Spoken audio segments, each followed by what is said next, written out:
నమస్కారం సార్. నమస్తే. సార్, చంద్రబాబు గారి ప్రమాణ స్వీకారానికి మోదీ గారు రావడంతో గత కొన్ని రోజుల నుంచి కూడా ఒక చర్చ జరుగుతుంది. ఖచ్చితంగా మోదీ గారు స్పెషల్ స్టేటస్ కానివ్వండి, లేకుంటే పోలవరం, లేకుంటే రాష్ట్రానికి రావాల్సిన నిధుల గురించి ఏదో ఒకటి మాట్లాడతారు ఈ స్టేజ్ పైన అని అనుకున్నారు. తీరా చూస్తే ఆయన వీటి గురించి అసలు ఎటువంటి ప్రస్తావన తీయలేదు సార్. మరి ఎందుకంటారు? మరి దీనిపైన మీ ఒపీనియన్స్? అంటే చాలామంది అనుకున్నారు, ఇంక్లూడింగ్ తెలుగుదేశం పార్టీ శ్రేణులు కూడా బలంగా ఆకాంక్షించాయి. ఏదో ప్రకటన చేయడానికి ఆయన వస్తున్నాడు, కేవలం అభినందించడానికి కాదు అనే అభిప్రాయమే అందరిలోనూ వ్యక్తమైంది. కానీ ఇది కేవలం చంద్రబాబు గారి ప్రమాణ స్వీకార మహోత్సవంగా మాత్రమే చూశారు. ఆయన ఇక్కడ ఎటువంటి ప్రకటనలు చేసే ప్రయత్నం చేయలే మోడీ గారు. అంటే స్పెషల్ స్టేటస్ గురించి మాట్లాడతాడని, అమరావతికి నిధుల గురించి మాట్లాడతాడని, లేకపోతే పోలవరం మేమే చూసుకుంటాం అనేదో చెప్తాడని, ఇలా రకరకాలుగా ఎవరికి వాళ్ళు అంచనాలు కట్టి వ్యూహాలు, అలాగే ఎవరి లెవెల్లో వాళ్ళు అంచనాలు కట్టి మాట్లాడారు. కానీ ఏమీ జరగలేదు అక్కడ. దీంతో రివర్స్ ట్రోల్ మొదలైంది. కనీసం ఆ రోజున మట్టి నీళ్లు అయినా తెచ్చాడు, ఇప్పుడు అవి కూడా లేవే అని మాట్లాడుతున్నారు. ఏది అమరావతి శంకుస్థాపన రోజున ఆయన మట్టి నీళ్లు పట్టుకొచ్చింది గుర్తు చేసి, కనీసం ఆ రోజున మట్టి నీళ్లు అయినా పట్టుకొచ్చాడు, ఇప్పుడు అవి కూడా లేకుండా ఉత్తి చేతులు ఊపుతూ వచ్చాడు ఆయన అని మోడీ మీద అలాగే చంద్రబాబు మీద కూడా మొదలైంది. అలాగే బీజేపీకి కేవలం ఒక బెర్త ఇచ్చినట్టున్నారు. దీనిలో విస్తరణలో ఉంటే ఉంటాయేమో తెలియదు, సహాయ మంత్రులు అవన్నీ తర్వాత చెప్పినప్పుడు ఏదన్నా ఒకటి అరా రావచ్చు. జనసేనకు 2, బీజేపీకి 1 ఇచ్చాడు ఈయన. ఇవన్నీ ముందే వాళ్ళతో మాట్లాడుకుని ఉండొచ్చు. అయితే వాంటెడ్గానే చంద్రబాబు నాయుడు పరిస్థితి ఏమిటి, మోడీని థ్రెట్ చేసేటువంటి కండిషన్లో ఈయన ఉన్నాడు. మోడీ కూడా అంటే సంఖ్యరీత్యా భారతీయ జనతా పార్టీ నెంబర్ తగ్గింది. ఆ తగ్గిన నెంబర్ ఆధారంగా ఆయన్ని కంట్రోల్లోకి తీసుకుని రాష్ట్రానికి కావలసిన పనులన్నీ జరిపించేసుకుంటాడు అనేటువంటి ఒక హీరోయిక్ ఇమేజ్ ఉంది చంద్రబాబు మీద. కానీ పరిస్థితి అంత గొప్పగా ఉన్నట్టుగా, అంత బ్రైట్గా ఉన్నట్టుగా కనిపించడం లేదు. ఈరోజు వేదిక మీద వారి బాడీ లాంగ్వేజ్ చూస్తే ఏదో ఎక్కడో ఒక సర్దుబాటు ధోరణిలో వెళ్తున్నట్టుగానే ఉంది. అది తన మీద ఉన్న కేసుల గురించి భయపడుతున్నాడా, లేకపోతే తెలుగుదేశం పార్టీలో ఇతర నాయకుల మీద ఉన్నటువంటి కేసుల గురించి ఏదైనా ఆలోచిస్తున్నాడా చంద్రబాబు అనేది వేరే గొడవ. కానీ ఆయన మాట్లాడకపోయినా ఈయనేమీ స్పందించే పరిస్థితి లేదు. ఉపన్యాసాలకు తావు లేకుండానే కార్యక్రమాన్ని నడిపారు. అయిపోయింది, ఆయన ప్రమాణ స్వీకారం అయిపోయింది. అందరు మంత్రులు ప్రమాణ స్వీకారం చేశారు, లేచి అందరికి అభినందనలు తెలియజేసుకున్నారు, ఫోటోలకు ఫోజులు ఇచ్చారు, ఎవరి మనాన్ని వాళ్ళు వెళ్ళిపోయారు. ఈ ఫోజులు ఇచ్చేటువంటి కార్యక్రమంలో మోడీ గారు చాలా వేగంగా పరిగెడుతూ చిరంజీవి దగ్గరికి వెళ్ళటం, చిరంజీవి, పవన్ కళ్యాణ్, మోడీ ముగ్గురు కలిసి ఒక ఫోటోకి ఫోజ్ ఇవ్వటం, చేతులు పైకెత్తి ప్రజలకు అభినందనం చేస్తూ ఈ కార్యక్రమం వేరే చర్చకి దారితీసింది. ఇప్పుడు ఈ ఫోటో సెషన్లో పర్టికులర్గా ఆయన వీళ్ళిద్దరిని చెరోవైపు పెట్టుకుని దిగినటువంటి ఫోటో భవిష్యత్తు కూటమికి ఇండికేషన్ అన్న పద్ధతిలో మాట్లాడుతున్నారు. ఓకే.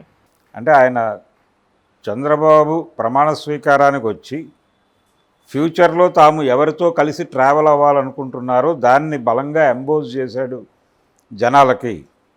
చంద్రబాబు మీద కంటే కూడా పవన్ కళ్యాణ్, చిరంజీవుల మీదే మా ప్రధానమైనటువంటి ఫోకస్ ఉంది అనే విషయాన్ని సూచనప్రాయంగా కాదు, బలంగానే నరేంద్ర మోడీ గారు ఆంధ్ర ప్రజలకి చెప్పేశాడు స్పష్టంగా అనేటువంటి ఒక అభిప్రాయం ఆ ఫోటో నుంచి ఆల్రెడీ సర్క్యులేషన్లోకి వెళ్ళిపోయింది.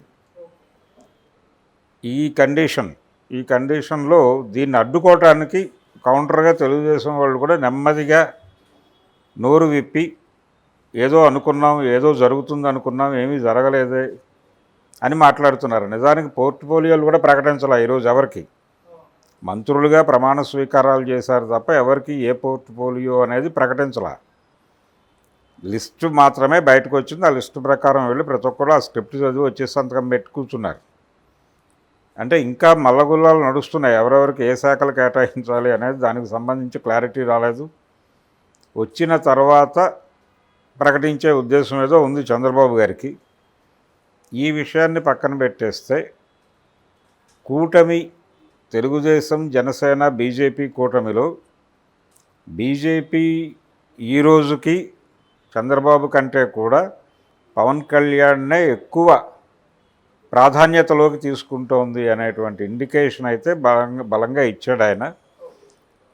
జనసేన తరఫున కంటే కూడా బీజేపీ ఏజెంట్గానే ఆయన ఏపీ ప్రభుత్వంలో తన రోల్ పోషించబోతున్నాడు పవన్ కళ్యాణ్ అనేది కూడా జనాలకు అర్థమైపోయింది ఈరోజు పొద్దున జరిగినటువంటి విన్యాసాల నుంచి. అందుకని ఆయన ధీమాగానే ఉన్నాడు. ఆయన ధీమాగా ఉండటం వల్లనే పోలవరం గురించి కానీ, లేకపోతే క్యాపిటల్ గురించి కానీ, అమరావతి గురించి కానీ, లేకపోతే మరొక steel plant, Vizag steel plant వ్యవహారం గురించి కానీ ఏ ఒక్క మాట మాట్లాడకుండా ఆయన వెళ్ళిపోయాడు. స్పెషల్ స్టేటస్ గురించి కానీ ఏ మాట మాట్లాడకుండా అలా వచ్చి ఇలా వెళ్ళిపోయాడు ఆయన. అయిపోయింది ఆ కార్యక్రమం. అంటే రేపు వెళ్ళి వీళ్ళు బతిమాలాలి, అడగాలి, రిక్విజేషన్ ఇవ్వాలి. ఇచ్చిన తర్వాత వారు స్పందిస్తారు. ఇది జనరల్ ప్రొసీజర్. జగన్మోహన్ రెడ్డి గారు ఆ రోజున గెలిచినప్పుడు 151 సీట్లు గెలిచిన తర్వాత ఆయన పెట్టినటువంటి ప్రెస్ మీట్లో చాలా ఓపెన్గా ఒక విషయం చెప్పాడు. ఈ స్పెషల్ స్టేటస్, పోలవరము, ఈ వ్యవహారాలు మాట్లాడితే అంగీకరించే పరిస్థితుల్లో భారతీయ జనతా పార్టీ లేదు. ఎందుకు లేదు అంటే వాళ్ళకి భయంకరమైనటువంటి మెజారిటీ మ్యాండేట్ వచ్చింది ఎన్నికల్లో. కాబట్టి వారి బలం మన మాటలు వినేలా చేస్తుందని నేను అనుకోవడం లేదు. అందుకని అంత ఈజీ కాదు, దయచేసి నా ప్రయత్న లోపం అని తిట్టకండి అని చెప్పేసుకున్నాడు ఆయన మొదటే, వెరీ ఫస్ట్ డే. ఇంకా ముఖ్యమంత్రిగా ప్రమాణ స్వీకారం కూడా చేయకముందే చెప్పేశాడు ఆయన, ఇది మన వల్ల ఏ పనిలా కనిపించడం లేదు అని.